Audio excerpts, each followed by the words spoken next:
So friends, let us see product theorem of probability. So in the last video we saw addition theorem of probability. Now we will see product theorem of probability. It states that if a compound event is made up of a number of independent events, the probability of the happening of the compound event is equal to product of the probabilities. That is, if A and B are independent events, then probability of A and B is probability of A into probability of B. So let us prove this theorem. Since A and B are independent events, here since A and B are independent events,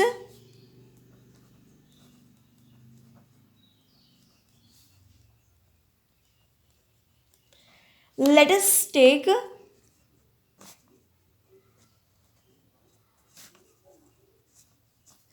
since A and B are independent events, let us suppose that this event A occurs in A1 ways and fails in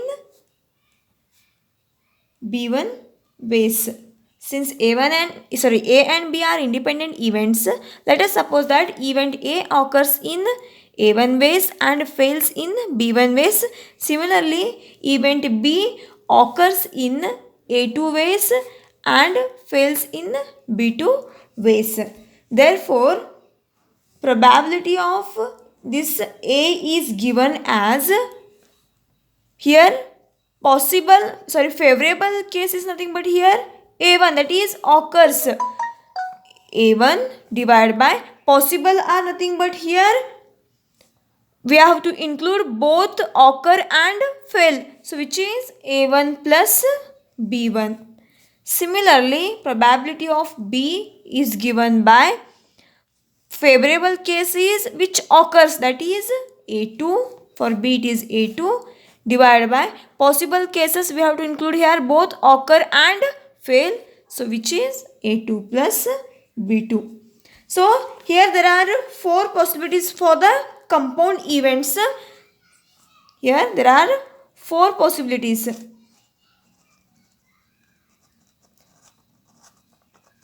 For compound events, first one we take A occurs and B also occurs. First possibility is A occurs and B occurs. When A occurs, there are A1 ways. When B occurs, there are A2 ways. Therefore, when A occurs and B occurs, we have A1 into A2 ways. So, next possibility is A occurs and B does not occur. That is, B fails. Does not occurs means B fails. When A occurs, we have here A1 ways, and B does not occurs means when B fails, then it is B2. So A1 into B2 ways. Next, third possibility is A does not occur. Means A fails and B occurs. So, when A does not occurs means it is fails in B1 ways and B occurs means it is A2 ways. So, it is B1 into A2 ways. So, fourth possibility is A does not occur and B also does not occur. In what? A does not means here fails B1 into B does not also, it is B2 ways. So here we have 4 cases. Thus the number of possible ways are total. So thus the number of possible ways are for compound event is the sum of all these. The sum of these given by A1 A2 plus A1 into B2 plus B1 into A2 plus B1 into B2. So while simplifying, from these two I take A1 common outside, and from these two I'll take B1 common outside. By simplification we will get A1 plus B1 into A2 plus B2. Therefore, the number of ways favorable to the compound event is, here number of favorable cases to compound event is A1, A2, and hence the probability, here number of ways favorable to compound events are here A1, A2 ways, means favorable means occurs it is. So for compound event the favorable cases are here A1, A2. Hence the probability of the happening of the compound event is, that is probability of A and B is given by, now favorable cases divided by possible cases. Here favorable cases are here nothing but A1 into A2 divided by possible. So here possible cases are nothing but A1 plus B1 into A2 plus A2 plus A1 plus B1 into A2 plus B2. Divide each term, so we'll get A1 divided by A1 B1,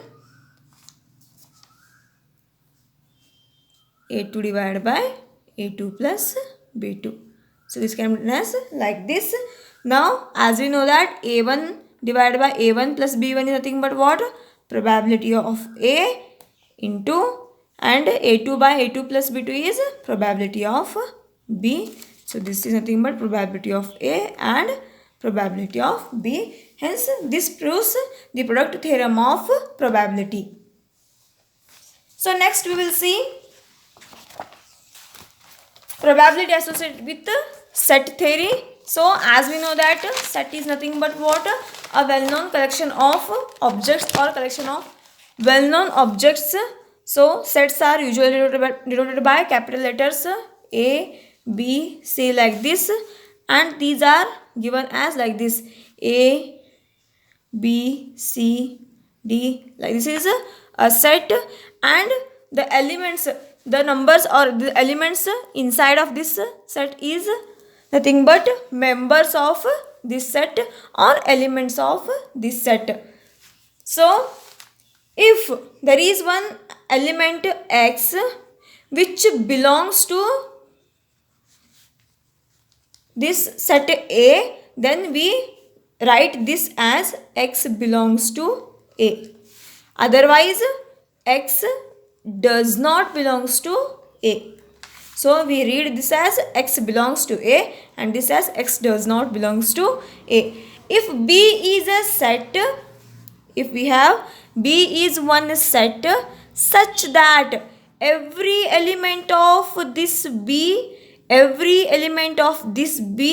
belongs to the elements of A, if every elements of B belongs to the set A, then we say that B is subset of A. So we write like this, B is subset of A. This means what? Every element of B is an element of A. So we write this as like this also. That is A is superset of B or B is subset of A. When A is subset of B and B is also a subset of A, from this implies that A is equal to B.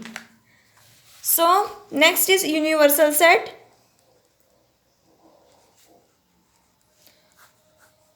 All sets under consideration are assumed to be subsets of some fixed set. this called as universal set, and this is denoted as capital U. All sets under some consideration are assumed to be subset of some fixed set. Suppose we have here A, B, X, Y. All these sets are subset of some set. Take that as U. So this is universal set. And next is null set. Null set is something but, or this is empty set. A set which contains no elements, means nothing. Empty set. So suppose A is a set, then this set is null set or empty set. Next is Venn diagram.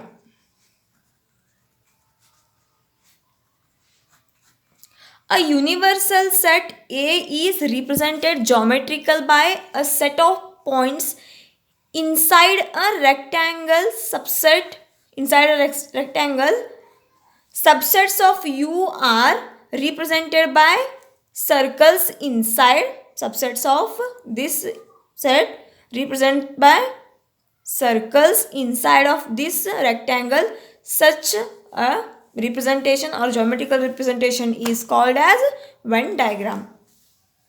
So here we have saw some set operations, that is union of sets, intersection of sets. Union of set is nothing but what? Set, suppose A and B are two sets, then union of these two sets, that is A union B, is denoted like this. Then union of these two sets is the set of all elements which belongs to either A or B or both is called as union of two sets A and B. And similarly, intersection of A and B is given as intersection of, like this, A intersection B. So this is defined as set of all elements which belongs to both A and B. So set of all the elements which belongs to, here in union either elements belongs from A or B or both, but in union all the elements are belongs to both A and B is called intersection of the set A and B. Next, complement of a set. Suppose A is one set, complement of a set. Suppose A is one set, then the complement of A is denoted as A dash or A complement. This is nothing but universal set minus set A. The set of elements of universal C which does not belongs to A is called as complement of this set A. If two sets A and B are said to be disjoint, any two sets A and B are said to be disjoint if intersection of A and B should be empty set, then we say that A and B are, these two sets are disjoint.